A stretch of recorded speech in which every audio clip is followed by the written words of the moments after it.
नमस्कार, जय माता दी भक्तजनों। कार्तिक पूर्णिमा इस बार 19 नवंबर को पड़ रही है। तो आज मैं आप लोगों के साथ कार्तिक माह के महत्व, कार्तिक पूर्णिमा के महत्व और उनसे जुड़ी कथा और कार्तिक पूर्णिमा के दिन क्या करना चाहिए और क्या नहीं करना चाहिए, ये सब बहुत सारी जानकारियाँ आप लोगों के साथ शेयर करना जा रही हूँ। तो कृपया कर अंत तक चैनल के साथ बने रहें। कार्तिक, ऐसे तो हिंदू धर्म में कार्तिक पूर्णिमा का विशेष महत्व है। कार्तिक पूर्णिमा के दिन श्री हरि की पूजा अर्चना और व्रत आदि किया जाता है। हर माह का आखिरी दिन पूर्णिमा होती है। हिंदू धर्म में कार्तिक पूर्णिमा का विशेष महत्व है। कार्तिक पूर्णिमा के दिन श्री हरि की पूजा अर्चना और व्रत आदि भी किया जाता है। हर माह का आखिरी दिन पूर्णिमा होता है, पर इस बार कार्तिक पूर्णिमा 19 नवंबर शुक्रवार के दिन पड़ रही है। कार्तिक पूर्णिमा को त्रिपुरारी पूर्णिमा भी कहा जाता है। मान्यता है कि इस दिन भगवान शिव ने त्रिपुरासुर राक्षस का वध किया था। इसी खुशी में देवताओं ने दीप प्रज्वलित करके खुशियां मनाई थी। इसीलिए कार्तिक पूर्णिमा को देव दीपावली के नाम से भी जाना जाता है। मान्यता है कि इस दिन गंगा घाट पर देवी देवता स्नान करने आते हैं। इसीलिए वाराणसी का गंगा घाट देव दीपावली के दिन रोशनी से नहाया होता है। चारों ओर दीप जलाकर रोशनी की जाती है और इस दिन कुछ विशेष बातों का विशेष ध्यान रखना होता है। आज के शुभ दिन कुछ कार्य करने से शुभ होता है और कुछ कार्यों को करना वर्जित होता है। तो चलिए आइए जानते हैं कि कार्तिक पूर्णिमा के दिन क्या क्या करना चाहिए। पूर्णिमा पर किसी भी पवित्र नदी में स्नान का विशेष महत्व होता है। कहते हैं कि इस दिन ब्रह्म मुहूर्त में किसी पवित्र नदी में स्नान करने से शुभ फल की प्राप्ति होती है। अगर नदी में स्नान नहीं कर सकते हैं तो स्नान करते समय जल में गंगा जल मिलाकर स्नान करने से भी लाभ होता है। इस दिन उगते सूर्य को जल देना चाहिए। मान्यता है कि पूर्णिमा के दिन दान का भी विशेष महत्व होता है। इस दिन अन्न और वस्त्र आदि का दान करने से पुण्य की प्राप्ति होती है। इस दिन चावल का दान करने से चंद्रमा मजबूत होता है।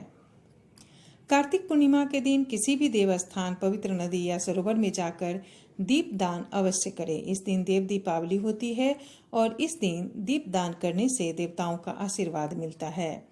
कार्तिक पूर्णिमा के दिन तुलसी में दीप प्रज्वलित करके विधिवत पूजन अवश्य करना चाहिए। साथ ही शालिग्राम का भी पूजन जरूर करें। ऐसा करने से घर में सुख समृद्धि और शांति बनी रहती है।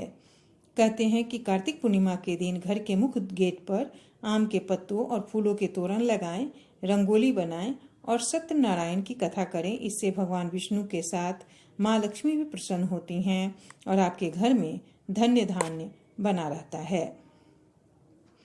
कार्तिक पूर्णिमा पर भूल से भी ये कार्य नहीं करना चाहिए। मान्यता है कि इस दिन किसी के भी साथ वाद विवाद में नहीं पड़ना चाहिए।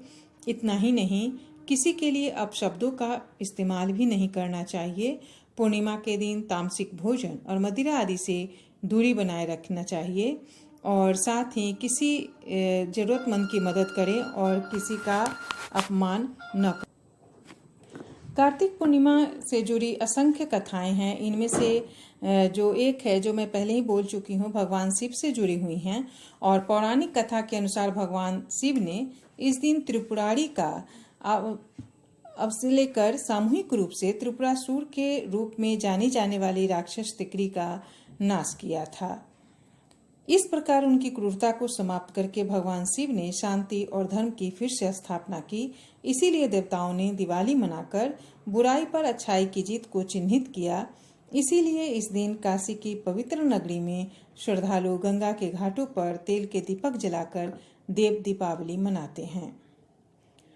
जो लोग वैकुंठ चतुर्दशी व्रत तिथि का व्रत रखते हैं, वे भगवान शिव और विष्णु की पूजा करते हैं और अगले दिन यानी कार्तिक पूर्णिमा को अपना उपवास तोड़ते हैं। इसके अलावा जो लोग तुलसी विवाह उत्सव मनाते हैं, वे भी कार्तिक पूर्णिमा के दिन समारोह का समापन करते हैं। इस दिन दक्षिण भारत में भगवान शिव और उनके पुत्र कार्तिकेय की पूजा की जाती है। कार्तिकेय पूर्णिमा को मनाए जाने वाले त्यौहार को कार्तिकेय दीपम के नाम से भी जाना जाता है। अंतिम मान्यता के अनुसार ऐसा कहा जाता है कि भगवान विष्णु ने अपना पहला मत्स्य अवतार इसी दिन लिया था। सिख समुदायों में भी ये कार्तिक पूर्णिमा का दिन बहुत ही महत्वपूर्ण है। सिख धर्म के संस्थापक गुरु नानक देव जी का जन्म कार्तिक पूर्णिमा की तिथि को ही हुआ था।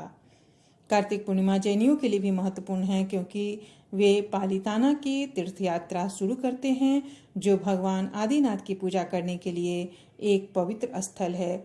और कहा जाता है कि चातुर्मास के दौरान बंद रहने वाले मंदिर इस दिन भक्तों के लिए खुलते हैं। अंतिम लेकिन कम से कम कार्तिक पूर्णिमा तिथि पवित्र चतुर्मास अवधि के बाद पहली पूर्णिमा का दिन है।